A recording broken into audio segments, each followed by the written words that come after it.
Olá, meus queridos alunos. É sempre um prazer e sempre uma honra poder estar aqui com vocês novamente para darmos prosseguimento à nossa disciplina Direito Constitucional, Jurisdição Constitucional. Hoje, tratando de um tema que é um tema extremamente importante para a prática do direito e que acaba não tendo recebida a devida importância, especialmente pela nossa doutrina. É interessante porque vocês poderão ver, sobretudo nos cursos de direito constitucional, nos famosos manuais, que, embora sejam tratadas todas as ações do controle abstrato no âmbito federal, né, ou seja, tendo como parâmetro a Constituição da República, de fato, o controle no âmbito estadual fica um pouco deixado de lado. Então, são poucos os livros que tratam sobre esse tema e os livros que tratam acabam fazendo de uma maneira muito simplista. Então, eu fiz questão, quando eu organizei esse curso, exatamente de termos uma aula específica em que nós vamos analisar o controle abstrato de constitucionalidade no âmbito estadual, vamos ver as peculiaridades, as ações e vamos debater um pouco mais sobre essa questão. O que nós temos que ter em mente de imediato? Quando nós falamos em controle de constitucionalidade, nós já falamos aqui em outras aulas que o parâmetro primeiro que nós temos é, claro, a Constituição da República. E é isso que faz uma primeira ordem do controle de constitucionalidade concentrado, que tem no Supremo Tribunal Federal o órgão competente para analisar e julgar essas ações. Mas nós não podemos esquecer que o Brasil adota o federalismo. E, conforme já estudado em outras oportunidades, o Estado Federal ele gera o poder constituinte derivado decorrente, o poder constituinte derivado decorrente, que é exatamente a possibilidade dos Estados-membros criarem as suas próprias constituições. Daí a importância de nós olharmos e estudarmos as constituições estaduais. É claro que cada estado cria sua própria constituição, então nós temos muitas peculiaridades. A nossa aula de hoje eu vou focar na Constituição do Estado do Rio de Janeiro, que é de fato aquela que nos vincula. E, é claro, se vocês quiserem e tiverem interesse, vocês podem fazer também essa pesquisa no âmbito dos outros Estados-membros. Eu particularmente acabei fazendo apenas a pesquisa na Constituição do Estado do Rio de Janeiro, exatamente em razão do vínculo que nós temos com a Constituição do Estado do Rio de Janeiro. Bom, e aí começando a analisar a partir inclusive da Constituição da República, nós temos que perceber que a nossa Constituição, embora ela tenha sido uma Constituição prolixa, infelizmente ela foi muito sucinta no que tange ao controle abstrato de constitucionalidade no âmbito estadual. E por quê? Porque, na verdade, nós vamos ter dois dispositivos em que a matéria de fato é tratada. Na verdade, três, mas vamos falar aqui basicamente de dois dispositivos. O primeiro dispositivo é o artigo 125 da Constituição, que estabelece o seguinte: os Estados organizarão sua justiça, observados os princípios estabelecidos nesta Constituição. Tá? Então, aqui nós temos a competência estadual no âmbito da organização da sua própria justiça. E aí nós vamos ver que no parágrafo 2º desse dispositivo há a seguinte previsão: cabe aos Estados a instituição de representação de inconstitucionalidade de leis ou atos normativos estaduais ou municipais em face da Constituição Estadual, vedada a atribuição de legitimidade para agir a um único órgão. O que nós temos que perceber aqui? Primeiro, que o nosso parâmetro, nesse caso, não é mais a Constituição da República. O nosso parâmetro é a Constituição Estadual. Segundo, a nossa Constituição da República, ela estabelece quais serão os objetos que serão analisados no âmbito estadual. Então, nós temos a inconstitucionalidade das leis ou atos normativos. Nós já discutimos o que isso significa.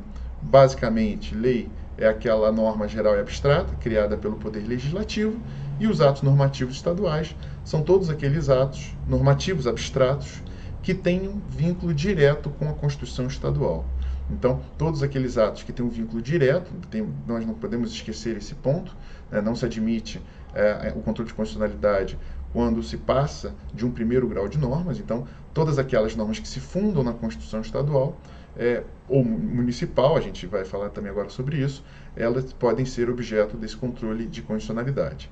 Tá bem? E a mesma coisa, diga-se então, do município, né? Então, nós temos as leis municipais e os atos normativos municipais. Nós vamos aplicar aqui aquela mesma ideia que nós aplicamos quando falamos do controle de constitucionalidade no âmbito do controle federal, né? Ou seja, tendo como parâmetro a Constituição da República. E um outro ponto que é interessante também anotar é que a nossa Constituição ela não estabelece quem são os legitimados para esse controle. Ela, de uma maneira bem ampla, acaba vedando a atribuição apenas a um único órgão, o que significa dizer que cada Estado pode, a partir do poder constituinte derivado decorrente, criar legitimados que entender cabíveis. Nós vamos ver quais são os legitimados no âmbito da Constituição do Estado do Rio de Janeiro e vamos perceber que não necessariamente aqui eu aplico o princípio da simetria. Aliás, existem alguns autores e algumas jurisprudências que defendem que nós temos que aplicar aqui o princípio da simetria, de modo que nós deveríamos pegar ali o artigo 103 e trazê-lo para o âmbito estadual. Então, quando fala em governador do Estado, presidente da República seria o governador, quando fala em governador seria o prefeito e assim por diante. Mas me parece que essa interpretação é equivocada, na medida em que a própria Constituição deu liberdade para que a Constituição estadual estabelecesse quem são, de fato, os legitimados. Bom, qual é o outro dispositivo que trará também o controle de constitucionalidade no âmbito estadual? Na verdade, nós vamos ter o artigo 35, quando ele fala da intervenção do Estado nos municípios, e também o artigo 36. Não vou falar aqui do artigo 36, mas, de fato, são dois dispositivos que tratam, no âmbito da Constituição da República, da intervenção estadual nos municípios. O artigo 35 estabelece que o Estado não intervirá em seus municípios, nós já sabemos que essa é a regra, a regra é garantir a autonomia dos entes federativos, e aí continua nem a União nos municípios localizados em território federal, exceto quando, e aí nós temos lá aquelas hipóteses em que é possível a intervenção do Estado nos municípios. E aí no inciso 4º do artigo 36, há a seguinte previsão: o Tribunal de Justiça der provimento à representação para assegurar a observância de princípios indicados na Constituição Estadual ou para prover a execução de lei, de ordem ou de decisão judicial. Ou seja, trata-se aqui de uma hipótese de intervenção estadual. Nós sabemos que não são apenas esses os casos, nós temos outros casos também previstos lá no artigo 35 e 36 da Constituição, mas quando se tratar de ação que busque prover a execução de lei, de ordem ou de decisão judicial, aí sim eu preciso de uma representação. E essa representação ela vai ser proposta no Tribunal de Justiça e será o Tribunal de Justiça quem fará a análise da matéria. Lembrando que a intervenção ela é sempre realizada pelo chefe do Poder Executivo. Então, nesse caso, a intervenção será realizada pelo governador do Estado. Mas, por se tratar de uma hipótese em que há uma necessidade de provimento, a matéria passa no âmbito, então, do Tribunal de Justiça. Bom, e a nossa Constituição Estadual, a Constituição do Estado do Rio de Janeiro? Também ela é muito simplista e ela estabelece muito pouco sobre esse tema. Nós vamos ver no artigo 161 da Constituição do Estado do Rio de Janeiro, então não adianta procurarem na Constituição da República, isso está na Constituição do Estado do Rio de Janeiro, a competência do Tribunal de Justiça para julgar, processar e julgar originariamente.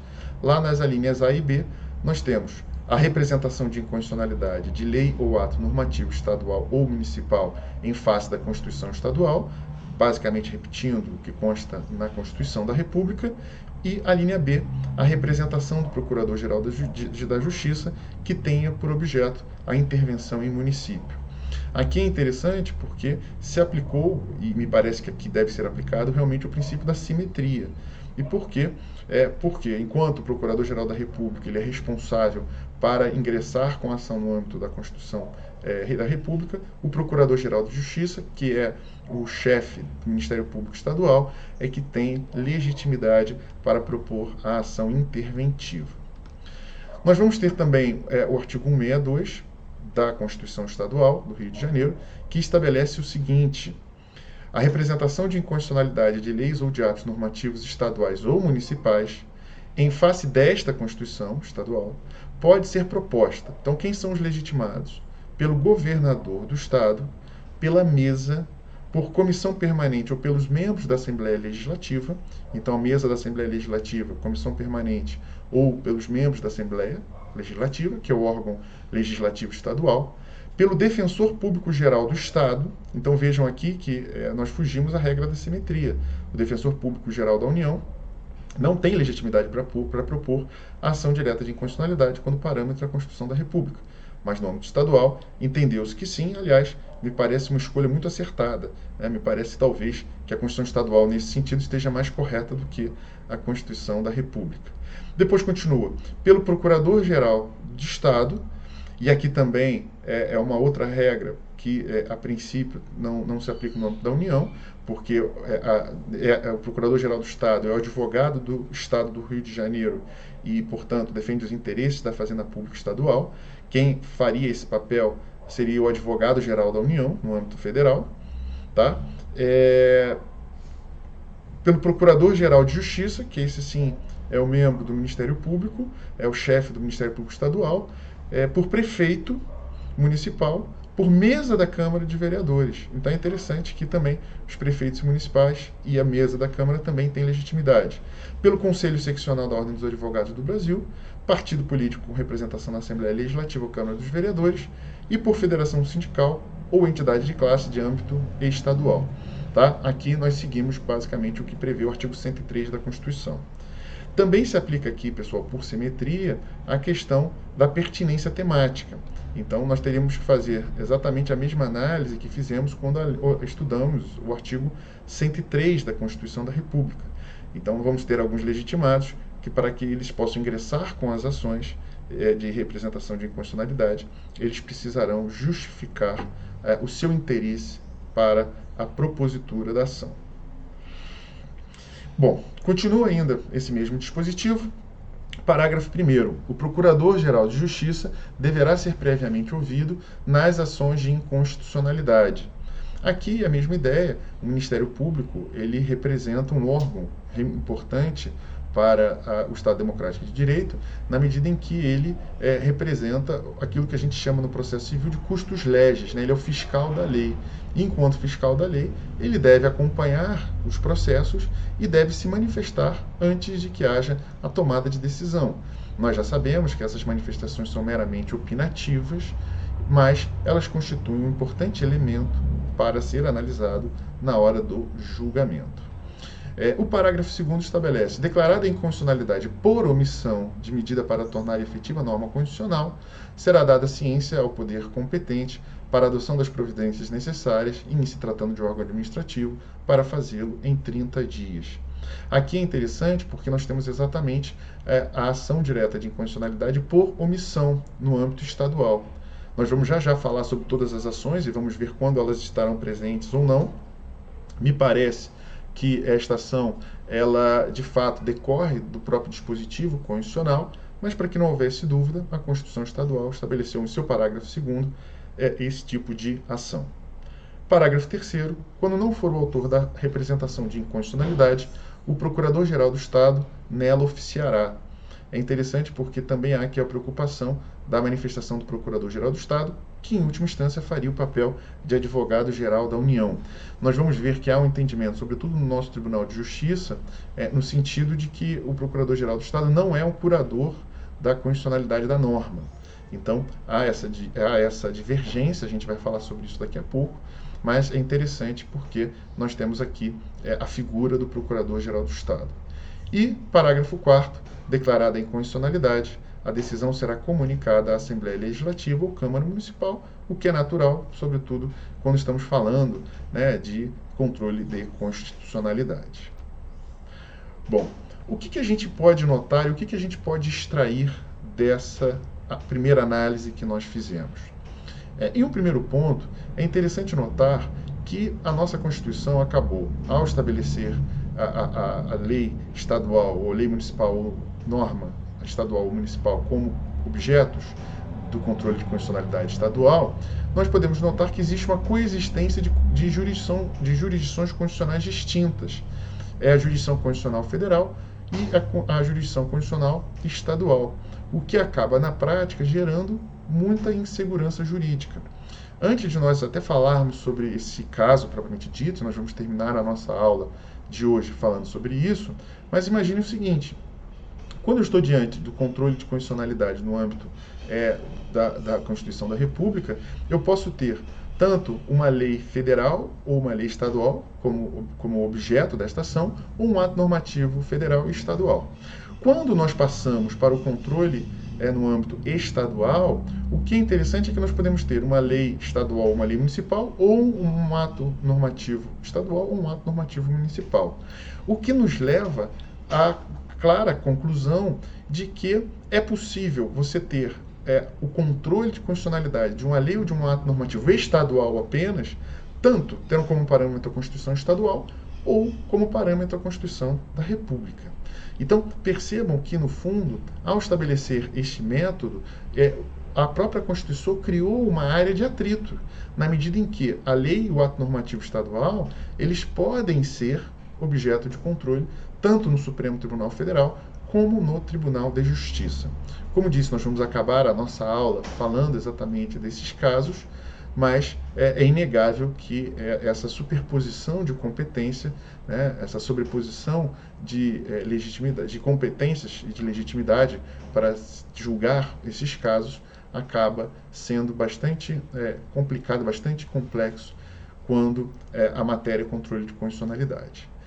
E aí entramos então num ponto importante. Nós sabemos que no âmbito da Constituição da República nós temos 5 ações. Né? A nossa Constituição da República estabelece 5 ações do controle abstrato de constitucionalidade. Nós já sabemos a ADI, né? Vou falar aqui pelas siglas, né? A ADI, a ADIO, a ADII, nós temos a ADC e, por fim, nós temos a ADPF. Tá? Então, ação direta de inconstitucionalidade, ação direta de inconstitucionalidade por omissão, ação declaratória de constitucionalidade, ação direta de constitucionalidade interventiva e arguição de descumprimento de preceito fundamental. E no âmbito estadual, nós vamos ter estas mesmas ações? Percebam que, pelo que prevê a nossa Constituição, pelo que nós acabamos de ler, nós de fato temos previstos lá no artigo 125 e no artigo 35 a representação por inconstitucionalidade, e aí essa representação tanto por ação ou por omissão, fazendo as vezes da ADI e da ADIO, e nós temos também a representação interventiva, fazendo as vezes então da ADII. Logo, todas as ações diretas previstas na Lei 9868, as ações diretas podem ser ou devem ser tratadas no âmbito estadual. Agora, faltam 2 ações que não constam na Constituição da República e que também não constam, no nosso caso, da Constituição do Estado do Rio de Janeiro, que é a ADC, Ação Declaratória de Constitucionalidade, e a DPF, que é a Arguição de Descumprimento de Preceito Fundamental. Então, como é que fica esse esquema, né? Como é que nós devemos entender essa questão? Bom, fazendo a análise da referência, né? Constituição da República e Constituição Estadual. Da mesma forma que nós temos uma ação direta de inconstitucionalidade, nós vamos ter a representação de inconstitucionalidade. As provas da OAB, por exemplo, acabam chamando essa representação de inconstitucionalidade de ADI estadual. Tá? Então, se vocês lerem na prova da OAB esse termo, ADI estadual, na verdade, representação de inconstitucionalidade. A ação direta de inconstitucionalidade por omissão passa a ser a representação de inconstitucionalidade por omissão, ou ADIO estadual. A ação direta de inconstitucionalidade interventiva passa a ser chamada de representação de inconstitucionalidade interventiva, ou ADII estadual. E aí nós vamos ter as 2 ações, ação declaratória de constitucionalidade e arguição de descumprimento de preceito fundamental, que não estão, no nosso caso, previstas na Constituição do Rio de Janeiro. Elas existem no âmbito estadual? A resposta é: não existem, na medida em que não houve previsão constitucional específica a esse respeito. Logo, nós não temos como ter hoje, no âmbito do Tribunal de Justiça, uma ação declaratória de constitucionalidade estadual, né, uma ADC estadual, ou uma representação de constitucionalidade, assim como no âmbito do Rio de Janeiro, nós também não podemos ter uma arguição de descumprimento de preceito fundamental. E aí, o nome normalmente dado a essa ação no âmbito estadual é a arguição de descumprimento de preceito fundamental estadual. Agora, percebam, por outro lado, que quando a nossa Constituição ela previu estas ações para o âmbito federal, ela, de certa maneira, permitiu que os estados os criassem. E aí o que nós vamos perceber é que alguns estados já criaram as duas últimas ações na sua própria Constituição Estadual. Então já existem estados em que eu tenho a ação declaratória de constitucionalidade estadual, ou representação de constitucionalidade, e já temos também alguns estados que criaram a arguição de descumprimento de preceito fundamental estadual, ADPF. O entendimento majoritário na nossa doutrina, eu confesso até que eu não vou dizer que é unânime, mas é bem majoritário, é no sentido de que a ADC ela é plenamente cabível e aí sim, na ADPF estadual, aí já há uma certa discussão. Mas no âmbito jurisprudencial não há hoje nenhuma voz dominante no sentido de proibir que estas ações sejam previstas na Constituição estadual. Então, alguns estados adotam a ação declaratória de constitucionalidade e a arguição de descumprimento de preceito fundamental no âmbito estadual, e tais ações são propostas perante o respectivo Tribunal de Justiça. No nosso caso, Tribunal de Justiça do Estado do Rio de Janeiro e Constituição Estadual, não há essa previsão, logo nós não podemos ter estas duas ações, essas duas últimas ações propostas perante o Tribunal de Justiça. Tá bem? Então, é interessante nós compreendermos essa questão na medida em que, a depender do estado em que vocês eventualmente forem advogar, vocês terão que conhecer a Constituição Estadual para saber quais são as regras e quais são as ações que podem ser propostas no âmbito daquele estado, daquele ente federativo. Bom, de uma maneira geral, fazendo aqui uma comparação entre aquilo que nós já falamos no controle do âmbito federal e aquilo que nós estamos vendo da Constituição Estadual. Qual é o parâmetro aqui? O parâmetro aqui, pessoal, é exatamente o mesmo, só que a Constituição não é mais a Constituição da República, a Constituição passa a ser a Constituição estadual. Então, a gente considera o poder constituinte derivado decorrente como um poder constituinte e, portanto, admitirá que haja essa discussão. Não cabe, até por expressa previsão da Constituição, lá no artigo 125, qualquer tipo de controle de constitucionalidade no âmbito municipal. Então, a lei orgânica municipal, embora haja uma certa discussão se ela é manifestação do poder constituinte derivado decorrente ou não, o que é certo é que a Constituição da República veda a propositura de ação em face, tendo como parâmetro a lei orgânica municipal. Com relação ao objeto, lei ou ato normativo estadual ou municipal em face da Constituição. Então, também mantemos aqui as mesmas regras que vimos quando falamos do controle de constitucionalidade no âmbito federal. Legitimados os previstos na Constituição Estadual, e conforme lhes disse, me parece que quis o artigo 125, parágrafo 2º, garantir que cada Estado pudesse criar ou estabelecer seus próprios legitimados.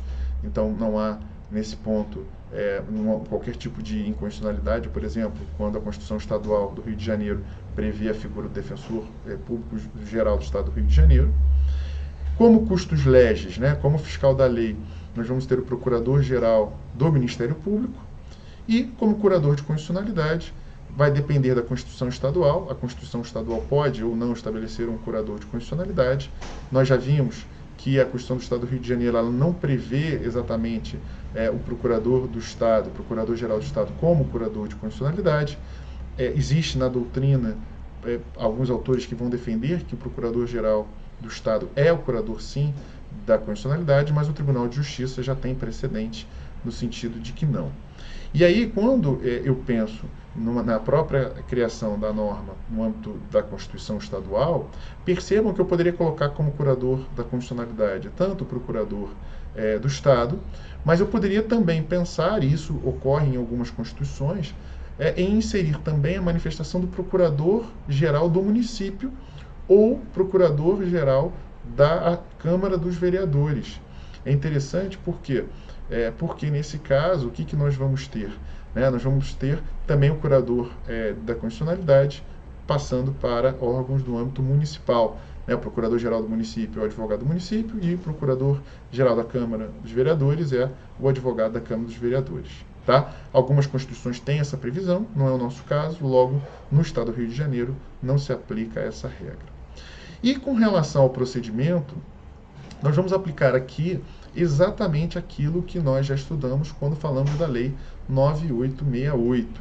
Então, nós vamos aplicar, por exemplo, as regras atinentes à petição inicial, com relação às informações, relação a liminar, e também, e isso é extremamente importante, com relação à sentença, a decisão, o acórdão que vai ser proferido pelo respectivo órgão responsável por esse julgamento.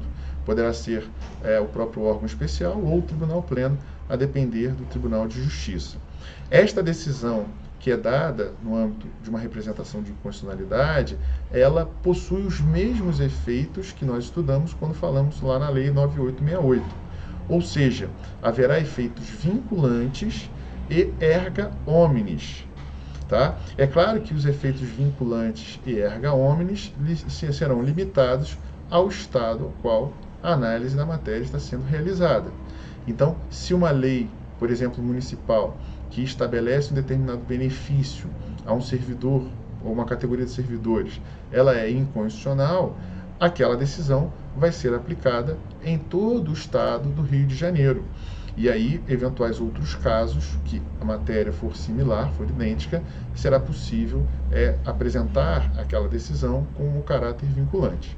Agora, fora do Estado, aí evidentemente que não é possível que haja essa vinculação e nem esse efeito erga omnes, até porque, como cada Estado tem a sua própria Constituição, cada Estado tem o seu próprio tribunal, será de competência do respectivo tribunal e da própria Constituição estadual estabelecer os limites do seu próprio procedimento. Então, nós vamos aplicar aqui a decisão, o acórdão que põe fim a uma representação de inconstitucionalidade, nós vamos aplicar os mesmos efeitos que nós estudamos quando falamos da ação direta de constitucionalidade no âmbito federal, ressalvado que o efeito vinculante erga omnes estará delimitado para o território daquele Estado. Bom, e aí vamos agora tratar de algumas peculiaridades. E por que de algumas peculiaridades? Porque é interessante, nós vamos perceber que o controle abstrato no âmbito estadual possui algumas questões que vão, de fato, fugir daquilo que nós estudamos quando tratamos da Constituição da República. Por isso eu fiz questão de colocar aqui esses pontos exatamente para que a gente possa discuti-los. E o que vocês vão perceber é que são questões específicas e que vão se aplicar apenas ao âmbito estadual. Bom, primeira peculiaridade que é bastante interessante. No âmbito estadual, não se revela juridicamente possível a declaração de inconstitucionalidade de emenda à Constituição estadual em face da própria Constituição do Estado. E por quê?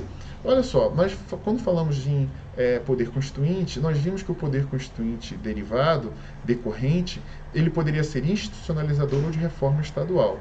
Quando eu os coloco dentro do poder constituinte derivado decorrente, não os coloco em um grau hierárquico que permita que a Constituição estadual esteja acima de uma emenda à Constituição estadual. Então, percebam que tanto a manifestação do poder constituinte originário no âmbito estadual, que seria o poder constituinte derivado decorrente institucionalizador, ou a manifestação de reforma no âmbito estadual, que seria o poder constituinte derivado decorrente reforma estadual, eles estão no mesmo grau hierárquico. Logo, não há hierarquia entre a Constituição estadual e a emenda à Constituição estadual, de modo que não é cabível, portanto, que uma emenda à Constituição estadual seja reconhecida ou seja declarada inconstitucional, tendo como parâmetro a Constituição estadual. Então, qual é o único caminho? Percebam que a Constituição estadual e uma emenda à Constituição estadual são atos normativos estaduais. Logo, se uma emenda à Constituição estadual viola a Constituição estadual, não será cabível a ação tendo como parâmetro a Constituição estadual, mas será possível a ação que tenha como parâmetro a Constituição da República. Por isso que eu digo logo abaixo, a inconstitucionalidade de emenda à Constituição estadual somente poderá ser arguída perante a Constituição da República, e como por meio de uma ação direta de inconstitucionalidade a ser proposta perante o Supremo Tribunal Federal. Tá bem? Então, Apenas resumindo, quando a gente pensa em manifestação da criação de uma nova Constituição Estadual, poder constituinte derivado, decorrente e institucionalizador, ou quando nós pensamos na manifestação da reforma dessa mesma Constituição, poder constituinte derivado, decorrente, reforma estadual, o que nós vamos perceber é que ambos estão em um mesmo grau hierárquico. Logo, um não pode ser considerado em detrimento do outro, e eventual Constituição estadual que violar a Constituição da República terá que ser impugnada por uma ação direta de inconstitucionalidade, e a mesma coisa diga-se com relação a uma emenda estadual. Se ela violar a Constituição do Estado, não há o que ser feito no âmbito estadual, a matéria precisa ser levada para o âmbito federal, a ação proposta no Supremo Tribunal Federal, e a ação, nesse caso, será uma ação direta de inconstitucionalidade. Ok? Então essa é uma primeira peculiaridade relevante. Bom, uma segunda peculiaridade também interessante é que nós vamos ter no âmbito estadual uma duplicidade de controle. Então vejam, como eu acabei de dizer um pouco antes aqui na nossa aula, que eu posso ter uma lei, um ato normativo sendo impugnado perante a Constituição Estadual ou perante a Constituição da República. Se for perante a Constituição Estadual, o órgão responsável por julgar a matéria é o Tribunal de Justiça. Se for perante o parâmetro da Constituição da República, o órgão responsável será o Supremo Tribunal Federal. E aí a pergunta que nós podemos fazer a partir dessa duplicidade de controle é a seguinte: quando houver as duas ações, então imaginem que eu tenho uma lei estadual que fere a Constituição Estadual e que fere a Constituição da República. Tá? Então é uma lei estadual que fere a Constituição Estadual e fere a Constituição da República. Nesse caso, quando nós tivermos parâmetros diferentes, ou seja, quando o parâmetro objeto da Constituição Estadual for diferente da Constituição da República, não haverá qualquer interferência de um controle sobre o outro. E por quê? Porque, embora nós tenhamos constituições diferentes, o argumento utilizado para impugnar a matéria no âmbito estadual é diferente do argumento utilizado para impugnar a matéria no âmbito federal. Então, imagine, por exemplo, que uma determinada lei estadual viole a Constituição, por exemplo, no que tange a forma como a despesa, por exemplo, vai ser objeto de uma isenção. Então, você tem lá uma previsão de como a isenção deve ser dada no âmbito estadual, e não existem algumas regras a esse respeito no âmbito da Constituição da República. Então, vamos imaginar que eu alegue que a lei estadual é inconstitucional no âmbito estadual porque viola essa regra de isenção tributária, e vamos imaginar que no âmbito da Constituição da República eu alegue que a norma viola um dos princípios ali basilares dos contribuintes previstos lá a partir do artigo 151, 152 da Constituição. Ora, nesse caso, como a gente tem parâmetros diferentes, ou seja, normas jurídicas diferentes, argumentos diferentes, os julgamentos eles ocorrerão de maneira paralela. É claro que se a lei for considerada, ou um determinado norma jurídica for considerada inconstitucional, e também aquela norma jurídica está sendo impugnada no âmbito federal, também consta na ação direta de inconstitucionalidade, o que nós vamos perceber é que o reconhecimento da inconstitucionalidade por um desses dois órgãos, Tribunal de Justiça ou Supremo Tribunal Federal, levará à perda de ação, a perda do objeto da outra ação.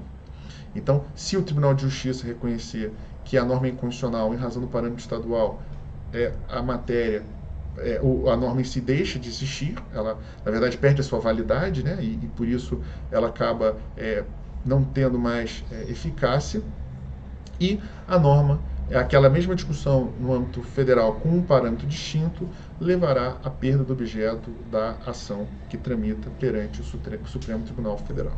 Tá bem? Agora percebam, nesta linha A, o que nós temos? Nós temos parâmetros, nós temos argumentos, nós temos fundamentos diferentes. Então, o fundamento que é utilizado no âmbito estadual é diferente do fundamento utilizado no âmbito federal, e por isso é que não há uma interferência de um controle no outro. Agora, quando nós tivermos parâmetros idênticos, imaginem que nós temos uma lei estadual, vejam que nunca poderá ser uma lei municipal aqui, porque a lei municipal não pode ser objeto de controle no âmbito federal, pelo menos não por uma ADI. Vamos imaginar que uma lei estadual viole a Constituição, e esta norma que é indicada como, de fato, referência para essa análise, para esse controle de constitucionalidade, essa mesma norma também é referência na Constituição da República. E aí eu tenho duas ações, uma ação no âmbito estadual e uma ação no âmbito federal, sendo que o parâmetro aí, embora sejam constituições diferentes, é o mesmo. Tá? Então o argumento jurídico é exatamente o mesmo. Vejam que aqui a hipótese é diferente, por quê? Porque, nesse caso, o fundamento para as ações é o mesmo. O que distingue apenas uma da outra é o parâmetro estadual ou federal, já que a matéria em si é exatamente a mesma. Então, o que prevê qual é o entendimento que se tem? Né? Nesse caso, uma autonomia de controle, ou seja, é possível a propositura da ação nos dois tribunais. Então, eu posso ter ação no Supremo e ação no Tribunal de Justiça, ou posso ter as duas ações tramitando em ambos os tribunais. Nesse último caso, se eu tiver a ação tramitando nos dois últimos tribunais, é claro que a ação que tramita no Tribunal de Justiça ficará suspensa para que haja o julgamento no âmbito do Supremo Tribunal Federal. Tá bem? Então, quando estivermos diante de parâmetros idênticos, eu posso ter tanto o controle estadual como o controle federal, e se houverem as duas ações sendo propostas com argumentos idênticos, prevalece a manifestação do Supremo Tribunal Federal e, por isso, a decisão no Tribunal de Justiça fica suspensa. Tá? Se vocês quiserem depois, dê uma olhada, esse é o entendimento da ADI 1423. Então, era uma mesma lei estadual.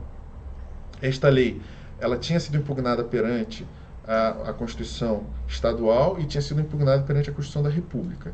Como o argumento para as duas ações era igual, era idêntico, então a matéria fica concentrada no julgamento no Supremo Tribunal Federal. Ok? Agora, e quando houver apenas a ação no Tribunal de Justiça? Porque é possível. Né? Eu acabei de dizer, você pode ter a ação só no Supremo Tribunal Federal, e aí aplica-se as regras que nós vimos até essa aula de hoje. Eu posso ter o trâmite apenas no Tribunal de Justiça, ou eu posso ter o trâmite em ambos os tribunais. Vimos agora, há pouco, que se nós tivermos as ações nos dois âmbitos, prevalece o Supremo Tribunal Federal. A pergunta que vem em seguida é, e se for apenas a matéria levada ao âmbito do Tribunal de Justiça? E aqui, percebam, aqui a gente pode falar tanto de lei estadual, como eventualmente de lei municipal. Aqui não há esse problema. Tá? O que é certo é que é o controle abstrato de constitucionalidade sendo realizado no âmbito estadual. Vamos imaginar que o Tribunal de Justiça dê uma decisão pela inconstitucionalidade ou pela constitucionalidade da norma, não importa, porque ele tenha se manifestado sobre essa questão. Desta decisão, cabe recurso ao Supremo Tribunal Federal? Vejam que aqui a ação poderia, se fosse uma lei estadual, ser proposta diretamente no Supremo Tribunal Federal.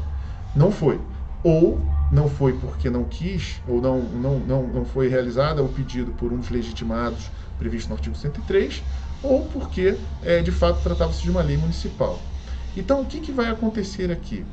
A nossa doutrina e a nossa jurisprudência vão caminhar no sentido de dizer o seguinte: se a norma que é objeto da Constituição Estadual, ela é uma norma de reprodução obrigatória, o que seria uma norma de reprodução obrigatória? Nós já sabemos, nós estudamos isso em teoria da Constituição. São aquelas normas previstas na Constituição da República que devem ser seguidas pelos Estados-membros. Se o parâmetro estadual for uma norma de reprodução obrigatória, é possível que haja um recurso extraordinário ao Supremo Tribunal Federal. E aí aqui é muito interessante, pessoal, por quê? Porque nós já sabemos que o recurso extraordinário ele é um típico instrumento recursal do controle difuso de constitucionalidade. Porém, nesse caso, este controle ele não é mais difuso, ele é concentrado. Logo, a decisão dada pelo Supremo Tribunal Federal nesse recurso extraordinário terá efeitos vinculantes e erga omnes, claro que vinculado àquele estado em que foi analisada a matéria originariamente. Então, se tratar de uma norma de reprodução obrigatória e houver uma manifestação do Tribunal de Justiça, porque não houve ainda a distribuição de processo perante o Supremo Tribunal Federal, daquela decisão dada pelo Tribunal de Justiça, caberá recurso extraordinário ao Supremo Tribunal Federal. Esse recurso extraordinário, ele é interposto no âmbito do controle concentrado de constitucionalidade e por isso a decisão dada pelo Supremo Tribunal Federal terá efeitos erga omnes e vinculantes. Agora, se eu estiver diante de uma norma na Constituição Estadual que não é de reprodução obrigatória, ou seja, eventualmente a norma estadual até imitou, né, até esse termo é utilizado pela jurisprudência, pela doutrina, até copiou aquilo que está na Constituição da República, mas aquilo não era obrigatório. Você poderia ter uma outra regra diferente, porque não se trata de uma norma de reprodução obrigatória. Nesse caso, não caberá recurso ao Supremo Tribunal Federal, na medida em que a matéria é de autonomia do Estado-membro.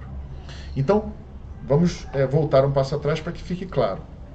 Eu posso ter ação tramitando apenas no Tribunal de Justiça e apenas no Supremo Tribunal Federal, ou eu posso ter ações nos dois tribunais.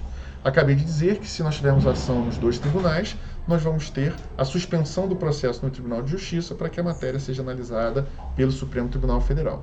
Se a matéria for proposta apenas no âmbito federal, segue-se o rito que nós já estudamos da Lei 9868, na medida em que a competência será do Supremo Tribunal Federal. Se, por outro lado, a matéria for apenas discutida no âmbito estadual, nós vamos ter exatamente a possibilidade, em sendo norma de reprodução obrigatória, de um recurso extraordinário ao Supremo Tribunal Federal. Nesse caso, esse recurso extraordinário, ele é um recurso interposto no âmbito do controle concentrado de constitucionalidade, gerando, portanto, efeitos vinculantes e erga omnes. Ok? E aí a gente chega a essa discussão, né? Aliás, antes até da gente chegar à última questão, eu até trouxe aqui uma passagem do voto do ministro Moreira Alves, em uma reclamação 383, em que ele fala isso. Eu sei que a matéria é confusa, a gente vai ter que voltar a esse debate na nossa reunião no Google Meet, mas espero que, embora a minha explicação possa não ter sido tão clara, eu espero que o voto do ministro Moreira Alves seja mais simples. Então, disse o ministro Moreira Alves, nessa reclamação 383, isso implica em dizer que as normas que a Constituição Federal explícita ou implicitamente impõe a observância do Estado devem ser transplantadas, normas de reprodução, para as Constituições estaduais, ao passo que as outras podem ou não ser copiadas, normas de imitação por estas. E é óbvio que esse transplante não se faria necessário se as normas de reprodução fossem inócuas, por não serem sequer jurídicas. São elas eficazes também no ordenamento jurídico estadual, permitindo, obviamente, que aí atuem como normas estaduais nos limites da competência dos estados de aplicá-las e fazê-las respeitar. Tá? É claro que esse voto ele é enorme, se vocês forem no site do Supremo, esse voto são várias páginas, mas o que é interessante aqui é isso, quer dizer, se você tem uma ação no âmbito estadual apenas, em tese é possível recurso extraordinário ao Supremo Tribunal Federal, quando se tratar de uma norma de reprodução obrigatória. Se não for norma de reprodução obrigatória, ainda que a norma estadual seja igual à federal, trata-se de uma mera norma de imitação, nesse caso não caberá recurso extraordinário, na medida em que a matéria fica no âmbito estadual apenas. Por fim, nós devemos falar de uma última questão e que envolve exatamente essa questão da duplicidade de controle, que é a seguinte: imaginem que nós tenhamos uma norma de reprodução obrigatória, tá? Logo, caberia recurso extraordinário ao Supremo Tribunal Federal.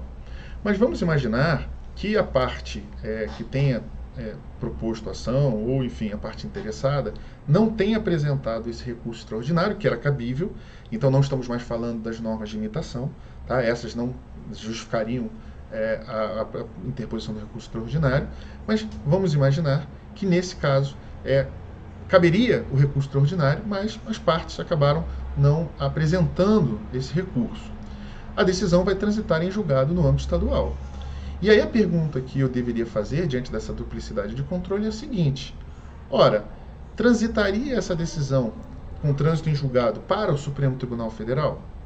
Em outras palavras, se um legitimado lá do artigo 103 da Constituição da República resolvesse pegar esta lei estadual que já foi analisada pelo Tribunal de Justiça e levar a matéria ao Supremo Tribunal Federal, essa matéria já estaria transitada para o Supremo Tribunal Federal?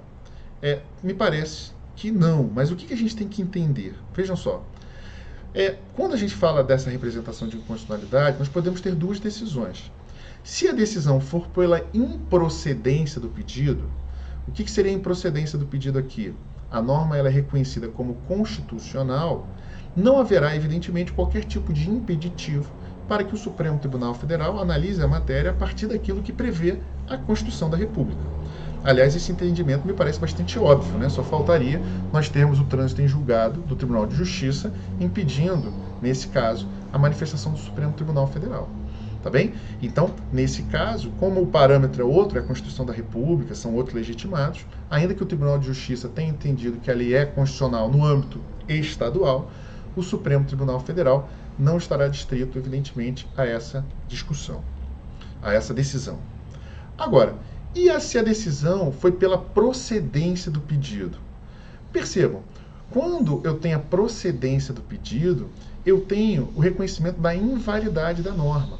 E ainda que a norma não seja revogada propriamente dita, ela deixa de ser aplicada, ela não tem mais qualquer tipo de eficácia no âmbito do direito. Então, é interessante porque não há revogação, mas a norma deixa de existir, no sentido de que ela é considerada inválida, e ela é considerada inválida desde a sua origem, de uma maneira geral, quer dizer, se não houver outra interpretação com relação à modulação dos efeitos. E aí, claro, se o Tribunal de Justiça entendeu pela procedência do pedido, é porque ele reconheceu a inconstitucionalidade da norma. E se ele reconheceu a inconstitucionalidade da norma, a norma já não existe mais para fins de impugnação perante o Supremo Tribunal Federal. Então, por isso que eu coloco, se a decisão foi pela procedência do pedido de inconstitucionalidade, a norma já foi invalidada. Logo, esse trânsito em julgado não é que ele impede, né? Não é que ele vai cercear a análise que o Supremo eventualmente poderia fazer. Não é isso. Mas é porque se o tribunal já conheceu da matéria, já reconheceu a invalidade da matéria, a norma não existe mais. Logo, se ela não existe mais, ela não pode ser objeto de controle. Logo, nesse caso, não caberia a análise e a discussão perante o Supremo Tribunal Federal. O que tem que ficar claro aqui, pessoal, é que nessa segunda hipótese, eu não estou vinculando o Supremo àquilo que decidiu o Tribunal de Justiça. Não é isso. Mas, ao decidir com trânsito em julgado pela invalidade da norma, não há mais objeto para a propositura da ação direta de inconstitucionalidade. Logo, não há mais interesse na discussão perante o Supremo Tribunal Federal. Ok? Então, no primeiro caso, a improcedência do pedido não impedirá, evidentemente, a análise da matéria pelo Supremo, mas por uma questão estritamente lógica, se o Tribunal de Justiça reconhece a invalidade da norma, ela deixa de existir no mundo jurídico e, logo, não poderá ser mais objeto de uma ação direta, até porque não é mais uma lei nem um ato normativo, né? Já perdeu essa qualidade quando foi considerada inválida pelo Tribunal de Justiça. Ok, pessoal? Então, com isso, chegamos ao fim da nossa aula de hoje. Aguardo vocês para tratarmos sobre esse tema, para tirarmos as dúvidas pertinentes. Fiquem com Deus e até já.